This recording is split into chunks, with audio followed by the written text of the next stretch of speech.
Não, porém daqui a pouco sim, agora sim, estamos oficialmente no ar. Pedro Zimmer, diretamente de Erechim. Boa Eu nunca sei noite. se eu falo que são os Pampas ou são... É a Qual Serra é Gaúcha. a serra, a descrição romântica de Erechim, essa metrópole? Quantos moradores tem aí, Pedro? Ah, depende. No inverno, não, brincadeira. Aqui tem 100 mil habitantes, aproximadamente. Ah, tá bom, É, tinha tá McDonald's, bom. mas fechou, mas tá aí. Oh, que dó, meu Deus. Se bem que é bom para vocês isso, é bom para a saúde de vocês, né? Pro coração, não. Oh, tristeza. Que dó, vou me abster. Então, muito bem, Pedro. Muito obrigada por você estar aqui com a gente hoje. Você já fez quantas lives? Essa é a terceira? Essa é a terceira. Eu que agradeço por ser chamado. Eu sempre sou muito feliz de fazer parte desses projetos. Muito legal. O Edu está compartilhando lá na Super Cinema. Então, boa noite para o pessoal da Super Cinema.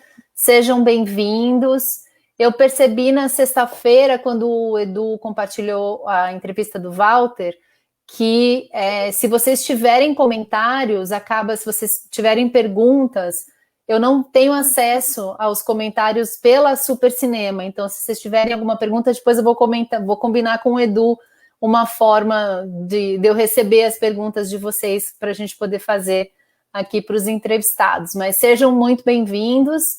E Pedro Zimmer, então, a gente fez uma live, eu estava lembrando aqui, a gente fez uma live em abril, que foi aquela leva das primeiras lives, reação Covid-19, que faremos, né? Todo mundo paralisado, e a gente já está indo aqui para o terceiro mês de Covid-19.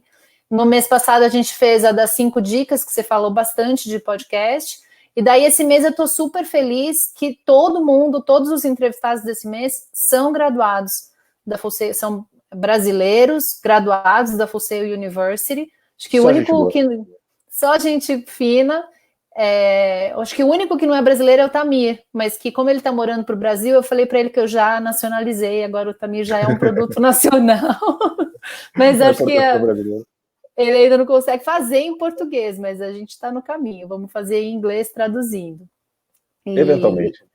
um dia dá. E daí a ideia desse mês, então, é contar um pouco da experiência de vocês de estudar fora, né? De sair do Brasil e contar um pouco a jornada, né? Como é que vocês resolveram que queriam trabalhar na área que vocês estão trabalhando, por que foram estudar fora, como foi a experiência fora, depois como foi o regresso e o que vocês estão fazendo hoje de bom aqui. Então, acho que a gente podia começar pelo começo, né, Pedro? De onde que veio essa tua... Que curso que você fez na FUSEI? Conta para o pessoal.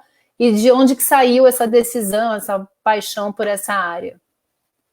Show. Então, eu me formei em Music Production na Full Sail em 2017. E o esquema de Music Production para mim começou desde que eu era muito novo, porque eu sempre fui muito apaixonado por música. E quando eu tinha uns 9 anos eu comecei a tocar guitarra. E quando eu tinha mais ou menos a mesma idade, eu descobri o que fazia um produtor musical. Porque a Madonna lançou uma música chamada 4 Minutes. E nessa música era ela, o Justin Timberlake e um cara chamado Timbaland. E eu lembro de ter visto o clipe da Madonna no finado TVZ, e não sei se é finado, se existe ainda, Acho que é mas enfim. finado, hein? Acho que é finado. Pois é, era um programa para as crianças que estão assistindo e nasceram depois de 2004. Era um programa que passava na televisão e tocava clipes de músicas, porque não existia o YouTube há muito tempo atrás. E aí aparecia lá o artista, a música era 4 Minutes, o artista era Madonna, Justin Timberlake e Timbaland. E o Timbaland não cantava quase nada na música, ele só tinha uma frase que ele falava e eu dizia, mas, putz, o cara não fez nada? Como assim? Tipo, e aí como a gente não tem muito conhecimento sobre música, a gente pensa, putz, o cara, sei lá, deve ser um marqueteiro ou um publicitário. E aí depois eu fui descobrir que, na verdade, ele tinha produzido aquela música. E eu fui descobrir que um produtor fazia, que na verdade o produtor faz toda a música basicamente, só não canta, né? Então, ali que eu comecei a ficar um pouco interessado na música. E eu descobri a Full Sail quando eu tinha 15 anos, e foi meio que um amor à primeira vista, porque eu entrei no site e eu olhei assim e disse, meu Deus, isso existe, é exatamente isso, porque eu não sabia o que eu queria fazer de faculdade, porque a minha escola não me encorajou a seguir na música, né? Queria que eu fizesse, sei lá, direito ou medicina, alguma coisa mais comum. E quando eu vi que existia, e como eu sou do interior do Rio Grande do Sul, eu nunca tive contato com essas coisas mais modernas, assim. O pessoal aqui da minha cidade ou é administrador, ou é advogado, ou trabalha na roça. E então, quando eu comecei a ver essas possibilidades, quando eu entrei no site da Fulcrum, eu disse, cara, existe isso. Eu botei como meta da minha vida, eu vou estudar lá e eu vou trabalhar com isso. E hoje eu sou muito feliz de dizer que eu estudei lá e hoje eu trabalho com o que eu gosto. Então, foi uma mini vitória. E daí, como é que foi tua experiência lá, Pedro? Você foi Foi de super longe. novinho, né? Acho que de todo mundo que eu conheço, acho que você é um dos que eu vi a gente mandou muita gente novinha, mas que eu vi formado e agora trabalhando, eu acho que você é o mais novinho. Fala com quantos anos você foi e com quantos você se formou? Eu fui com 17 anos para lá e eu tinha acabado de fazer 17 anos, porque, na verdade, eu me formei no ensino médio com 16, porque eu sou de novembro e minha aula terminou dia 5 de novembro, eu fiz 17 dia Nossa, 9. Então, assim, eu me formei com 16 anos e quando eu fui para a FUCEI eu tinha, tipo, 17,5, porque eu fui em maio. E eu me formei sabia com tudo 19. já da vida, né? Nossa, tava... Tanto que uma das coisas que eu falo que talvez eu tivesse aproveitado mais a FUCEI se eu tivesse sido mais velho. Mas é um dos grandes dilemas da minha vida. Eu penso, putz, eu poderia ter ido com a FUCEI com 19, 20 anos, assim, eu teria aproveitado mais, porque eu já saberia o que é o mercado de trabalho, já saberia um pouco da vida, já seria um ser humano e não um adolescente. Mas, por outro lado, eu tenho certeza que eu não teria a maturidade que eu tenho hoje se eu não tivesse passado por essa experiência tão novo. Então, é uma ambiguidade da minha vida até hoje, estou tentando descobrir qual que é a resposta certa para essa pergunta. A gente vê muito, né, da galera que vai para lá, que é uma das minhas maiores, acho que das coisas que eu mais tento explicar, que é o choque cultural, o negócio de morar fora, de você realmente, desde ter que tirar o teu security number, né, de resolver, dar um problema no computador, você tem que resolver, você tem que lavar roupa, você tem que fazer comida, você tem que ir para aula. E eu vejo muita gente falando, mas eu já viajei, já fiz intercâmbio. Conta como que é na real, Pedro. Então, eu já tinha feito intercâmbio. Inclusive, para Orlando mesmo, eu fiquei numa casa de família lá para aprender a falar inglês e tal. E, obviamente, visitar todos os parques da Disney, acho que como todo mundo com 15 anos faz. Mas o choque foi bem, bem grande mesmo, assim. Acho que o primeiro choque que eu tive foi o lavar roupa, porque eu não fazia ideia de como aquela máquina funcionava. E eu sabia fazer tudo no computador, mas eu não sabia fazer aquela máquina funcionar. E aí eu lembro que fiz uma chamada de vídeo com a minha mãe e eu disse, mãe, me ensina socorro. E daí ela disse, mas filho, tá tudo em inglês, eu não sei como é que funciona isso em inglês. Aí duas maquinadas estragadas depois, várias roupas no lixo, eu consegui aprender como se faz para lavar roupa. Mas definitivamente assim foi uma das coisas mais importantes para mim, porque eu não tinha ninguém para me ajudar lá. Eu tinha 17 anos, eu acho que eu conhecia duas pessoas na cidade e eram duas pessoas que eu não podia ligar assim, dizer tipo, oh, vem aqui em casa me ensinar a lavar roupa. Não era tipo brother nesse sentido. Então a resposta tinha que vir de algum lugar e eu tinha que dar um jeito de arranjar ela. Com tudo, né? Tudo que você estava fazendo lá, esse recurso tem que vir de você mesmo, né? E daí você fez a graduação em 2 anos, se formou e foi fazer teu OPT. Isso. E aí, como foi? Foi incrível. Inclusive, hoje eu falei com o meu chefe do estúdio que eu trabalhei lá, tava com saudade do pessoal lá. Eu me formei depois de 2 anos, eu consegui o OPT, e na verdade, logo antes de eu me formar, eu já tinha conseguido um emprego num estúdio em Orlando, eu só podia começar depois que eu terminasse o curso. Mas aí eu tava esperando o curso terminar para começar a trabalhar lá, só que eu não queria trabalhar em Orlando, porque Orlando, por mais que tenha uma cena musical bem respeitável e vários estúdios legais e tal, eu queria ir para Nashville, porque Nashville é conhecida como a cidade da música lá nos Estados Unidos, né? Onde tem toda a música country basicamente vem de Nashville, muito do rock vem de Nashville. E aí eu consegui, depois de acho que eu fui 2 vezes naquele estúdio trabalhar e no terceiro dia me ligaram de Nashville porque um contato meu da Fulseio conhecia um cara que trabalhava lá, que também tinha se formado na Fulseio, e eles precisavam de um assistente E aí ele me indicou, eles me ligaram, fui lá, fiz a entrevista, eles me curtiram, tive a oportunidade de trabalhar lá, e foi a coisa mais surreal da minha vida, porque eu lembro até hoje o dia que eles pediram para mim tocar piano, para passar o som do piano, e eu tava lá tocando, e daí eles falaram, tipo, tu sabe que esse é o piano que o Elton John gravou, né?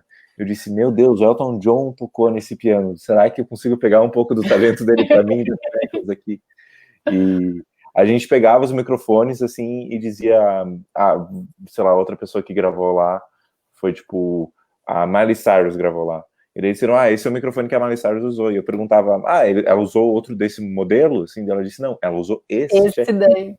Então, foi muito surreal trabalhar lá. E definitivamente é uma das principais experiências da minha vida. A gente acabou de gravar um podcast, né, Pedro, com você, contando um pouco da tua jornada, e eu achei muito legal a história do Demo. Você não quer compartilhar aqui? A história... o Demo é um cara que é um sujeito cheio de predicados. Então, o Demo, ele quando eu falei daquela música 4 Minutes antes, é uma coisa bem interessante. Foi a música que me deixou interessado em trabalhar em música. E eu não sabia isso até conhecer ele. Foi ele que mixou essa música. E ele se formou na FUSEI e tal. Ele é um baita do engenheiro de áudio, já trabalhou com pessoas incríveis, tipo o braço direito da Madonna, basicamente. E ele estava dando uma palestra lá na FUSEI. Foi a primeira vez que eu encontrei ele. E a gente trocou uma ideia e tal, antes e pá. E ele me deu um insight, assim, que eu parei e disse, nossa, esse cara sabe o que está falando. E aí eu comecei a seguir ele, comecei a estudar um pouco do trabalho dele, e as músicas que ele mixou, assim, só são, tipo, as músicas mais incríveis que rola nos Estados Unidos, assim. Ele, tipo, foi um dos maiores engenheiros de áudio dos Estados Unidos. Hoje ele não tá mixando mais, mas, assim, quando ele mixava, ele era o cara. Ele e o Leslie Brathwaite eram os dois ali, tipo, junto no topo, assim. E aí, eu lembro que eu queria muito conversar com ele na segunda vez que ele estava na FUSEI, enquanto eu estava trabalhando lá. Enquanto eu estava estudando lá. E para mim poder conversar com ele, eu estava rolando uma festa que era só para o pessoal do Hall of Fame. E para mim participar dessa festa, uma pessoa que trabalhava no FUSEI disse, se tu me ajudar com tal apresentação, eu te coloco dentro da festa. Eu disse, nossa... Então tá, vamos lá. Aí eu ajudei na apresentação e tal, e a apresentação era dentro dessa festa. Aí terminou a apresentação, o pessoal chegou e disse, olha, não vai rolar tu ficar na festa. Tchau e benção.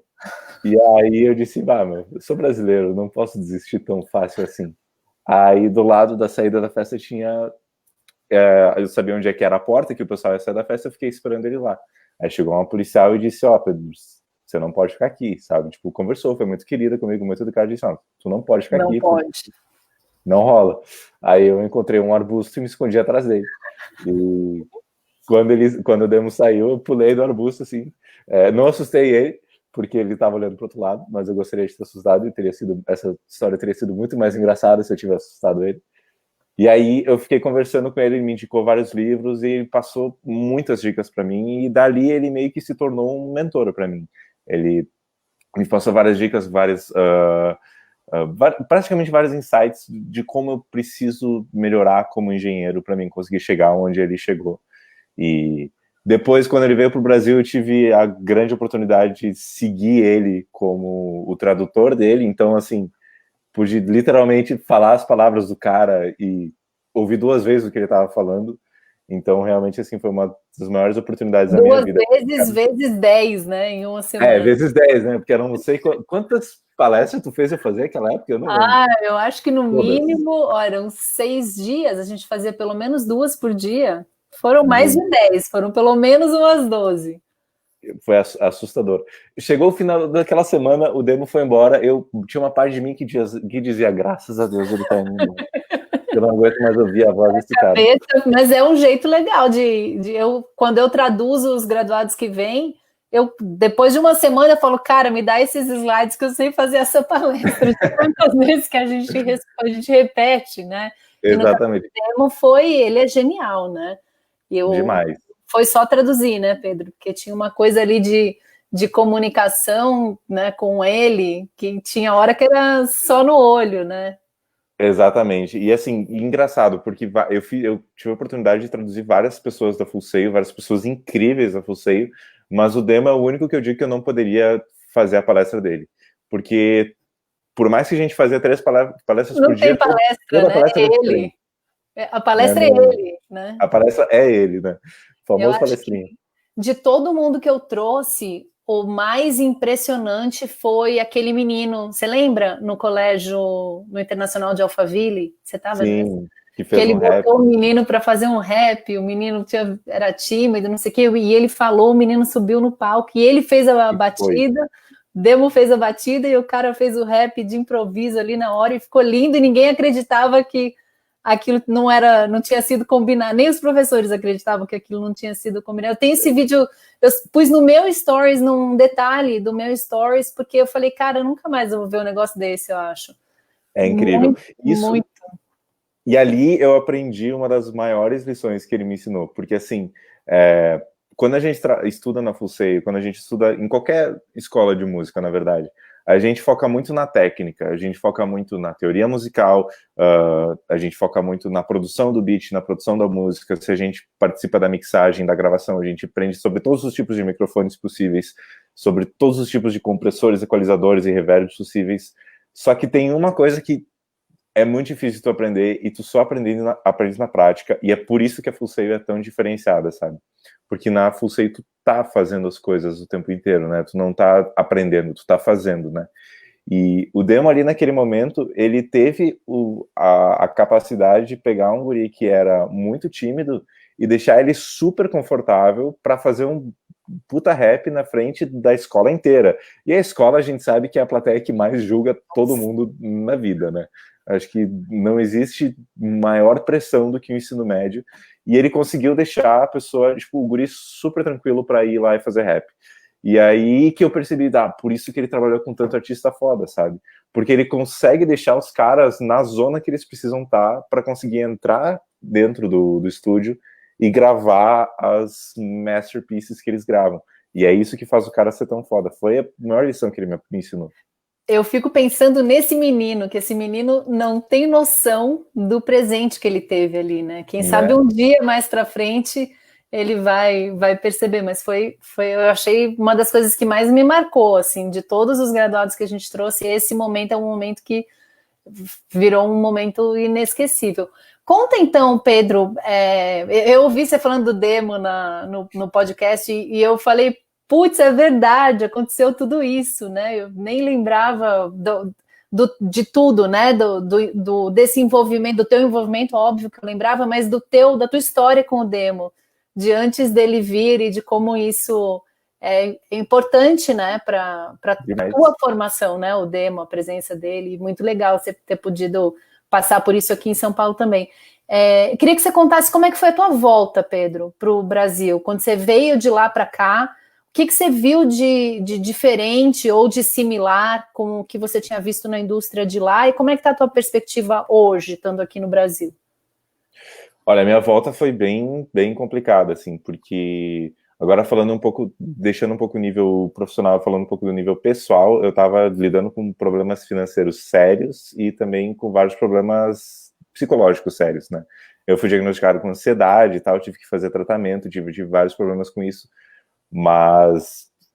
E foi um desafio muito grande para mim conseguir me colocar no mercado aqui, porque o mercado aqui no Brasil ele é muito diferente do mercado dos Estados Unidos. Quando eu aprendi como a gente tem que se portar e fazer as coisas, eu aprendi como fazer isso nos Estados Unidos, tanto que eu consegui uma colocação lá muito rápido. Foi antes mesmo de eu me formar e 3 dias depois que eu me formei eu já consegui outra, né? Já aqui no Brasil foi diferente, porque aqui no Brasil as relações entre as pessoas são um pouco diferentes. Eu também era muito novo, né? Eu tinha 19 anos e já estava formado. E muita gente olhava, tipo, tá, ok, esse cara tá formado, mas ele é um piá de 19 anos, o que esse guri vai fazer aqui? Então eu tive que cavar muitas coisas sozinho, assim, tive que fazer, eu ir atrás dos artistas para mim produzir, é o que eu faço até hoje, né? Tive que aprender a vender, inclusive a experiência que eu tive trabalhando na Full Sail em São Paulo foi muito importante para mim, para aprender a fazer a venda, é uma das coisas mais importantes que tem. E hoje eu trabalho além de trabalhar com produção musical e principalmente mixagem, eu trabalho muito com podcast também. porque o podcast está crescendo muito no Brasil e apareceu essa oportunidade para mim. E uma das coisas que eu sempre gostei de fazer na Full Sail era quando a gente tinha as tarefas de fazer trilha sonora para filme. E, infelizmente, a Netflix não quis me contratar, porque eles não receberam o meu currículo, porque eu não mandei, mas eu tive a oportunidade de fazer... O serviço de mediunidade deles não está funcionando, né? Exatamente, né? Mas tudo bem, aí acontece.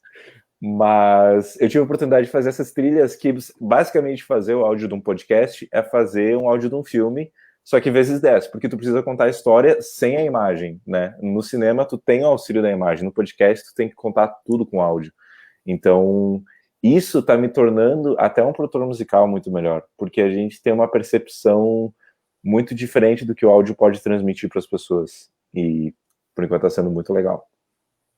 E então você tá fazendo as duas coisas, né? Tá fazendo podcast e tá fazendo produção de artistas. Isso. E o que você acha que o mercado, essa coisa do Covid deu uma bagunçada em tudo, né? A coisa da digitalização das empresas. A gente criou o podcast da Full Sail depois da tua entrevista em abril. Eu falei, precisamos criar um podcast. Fico feliz de ter sido essa inspiração. Foi. A gente já tinha falado de fazer podcast, mas eu falava, porque dá trabalho, né? Muito. Muito trabalho. Muito. Mas é muito legal também, na hora que ele está pronto, você ouvir. Quando ele está ruim, é muito ruim, né? Mas quando ele está ruim, você fala, não quero nem ouvir. Mas quando ele fica fechado, bonitinho, putz, é um jeito muito legal de se comunicar, e acho que isso virou uma tendência para as empresas do mesmo. Acho que ainda não no nível de ter uma página, né, da percepção que a pessoa tem, da importância de ter uma página bacana no Insta, no Face. Acho que as pessoas ainda acham isso mais importante do que o podcast, mas eu acho que está subindo, porque a página no Face e no Insta sem conteúdo não se explica, né? A digitalização das empresas é uma coisa óbvia, que já deveria ter acontecido há muito tempo, agora elas estão sendo forçadas a se fazer, né? Porque, honestamente, a gente está percebendo que a gente não precisa sair de casa para fazer a maioria das coisas que a gente fazia na vida real, né? E no campo da música, as coisas com certeza vão mudar, porque a gente está vendo que as coisas, do jeito que elas estão muito ultrapassadas, né? As pessoas não estão mais procurando só escutar música, elas estão procurando uma experiência, né? Então, quando a gente fala de música, a gente está falando do sentimento que a pessoa vai escutar. Então, o Travis Scott fez uma coisa que eu achei sensacional. Enquanto todo mundo está fazendo live, que é... Meu cachorro, meu pai chegou. Mas, enquanto as pessoas todas estão fazendo live, só cantando e... Ok, eu tô ao vivo. Eu tô ao vivo aqui. Essa é a Sol, minha cachorra. Oi, Sol. Tudo bem? Tu tá aparecendo ao vivo pro Facebook inteiro. Enfim, enquanto só um minutinho.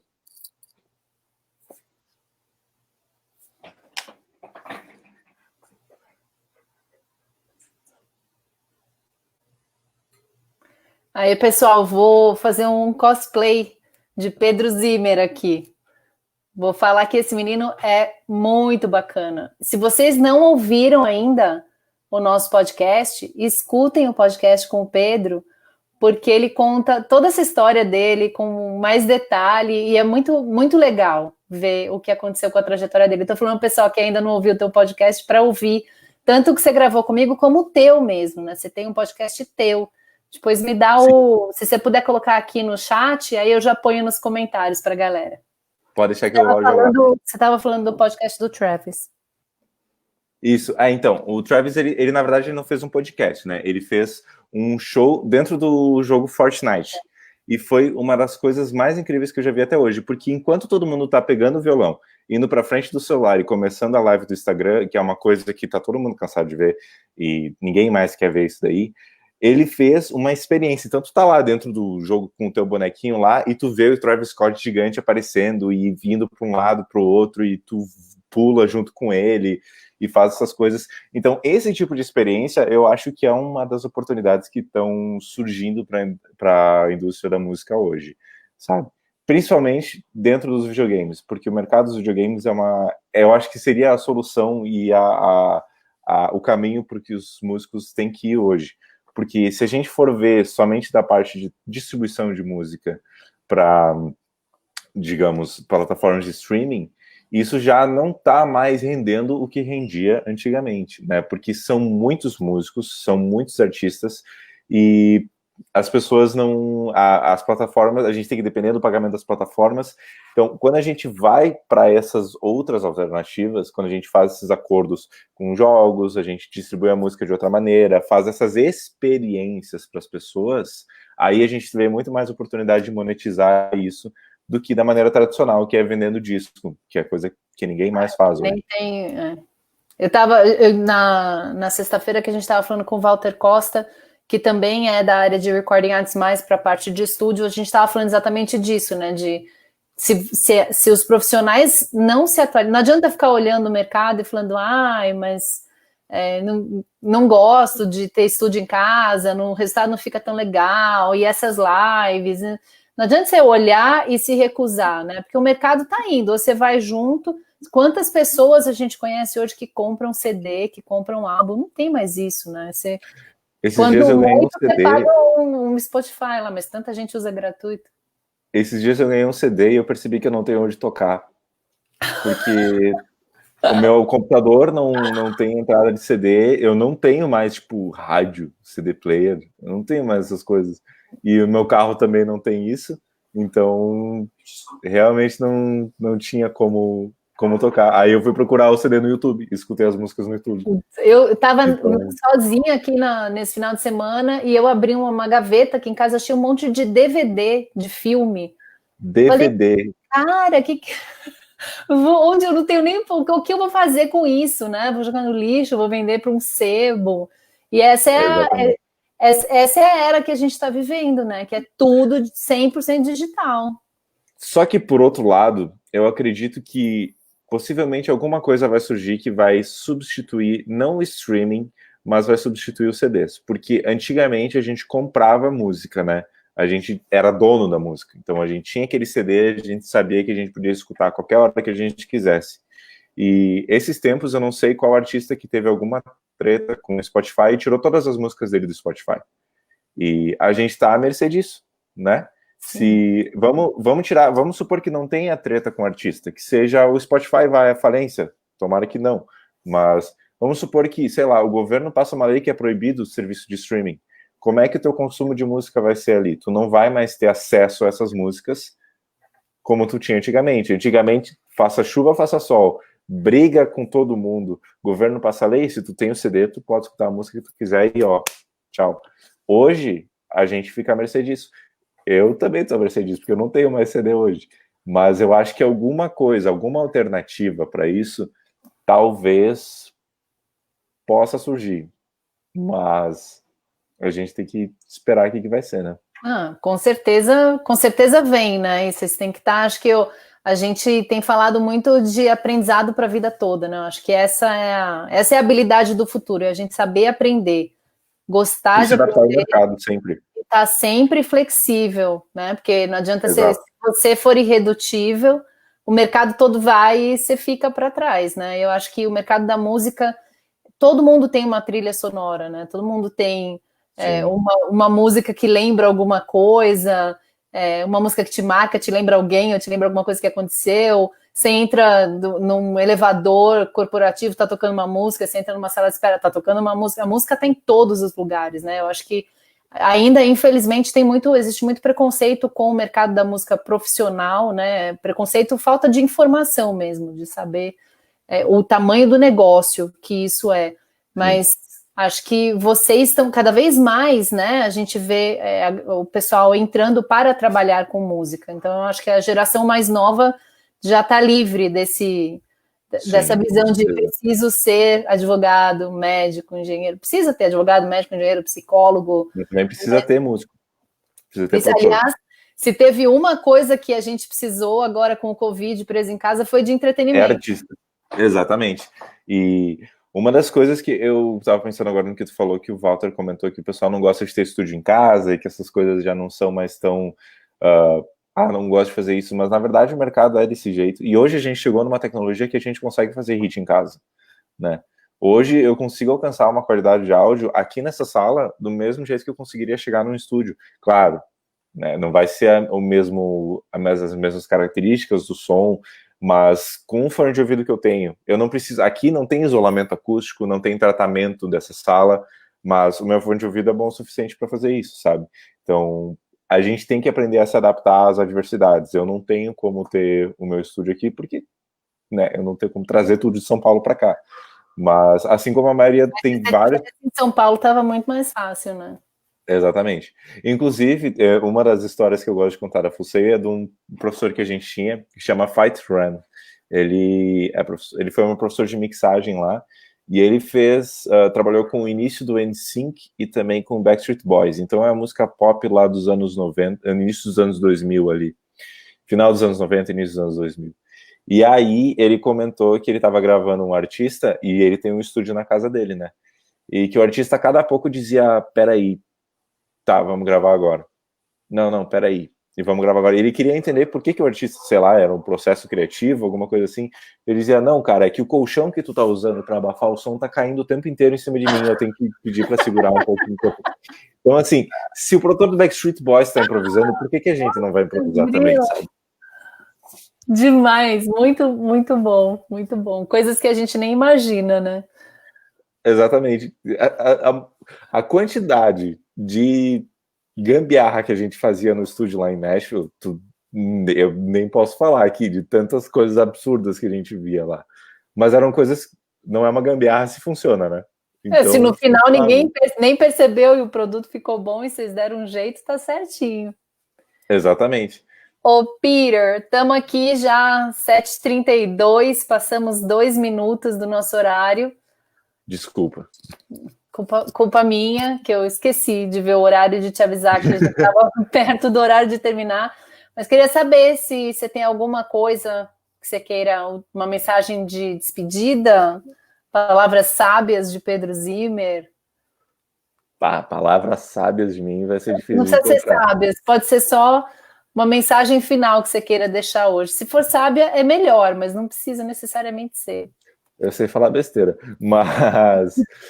não, na verdade, assim, sei lá, palavras sábias minhas, se tu pensa em estudar na FUSEI, se tu pensa em fazer uma coisa, tenha certeza que tu faz, porque, para mim, eu fui muito novo para lá, mas eu tinha certeza absoluta do que eu ia fazer, desde que eu tenho 3 anos de idade, eu estava mexendo nos equalizadores do estéreo do meu pai. Então, isso daí, eu só consegui ser bem sucedido na FUSEI, consegui ter uma carreira fazendo o que eu gosto hoje, porque eu tinha absoluta certeza que eu ia fazer isso pro resto da vida.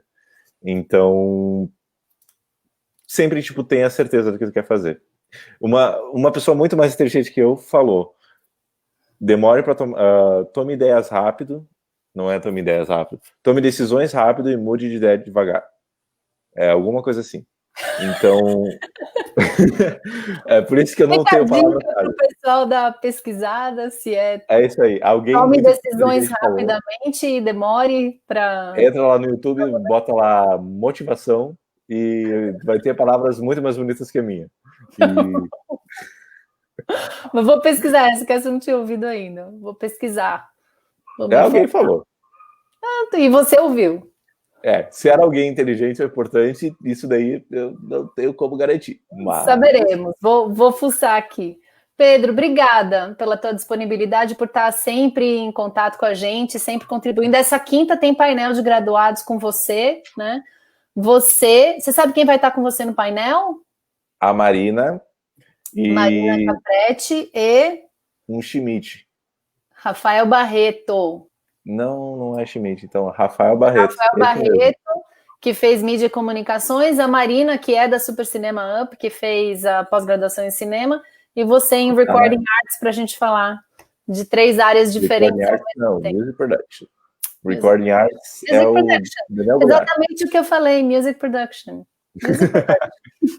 Então, quinta-feira a gente conversa de novo. Valeu, Pedro. Muito obrigada. Quinta-feira tamo junto. Se cuida aí. Um beijo. Manda um beijo pro seu pai e pra sua cachorrinha, fofinha. Tchau, tchau. Pequenininha, né? Tchau, Pedro. Tchau, pessoal. Muito obrigada. Até amanhã. Valeu.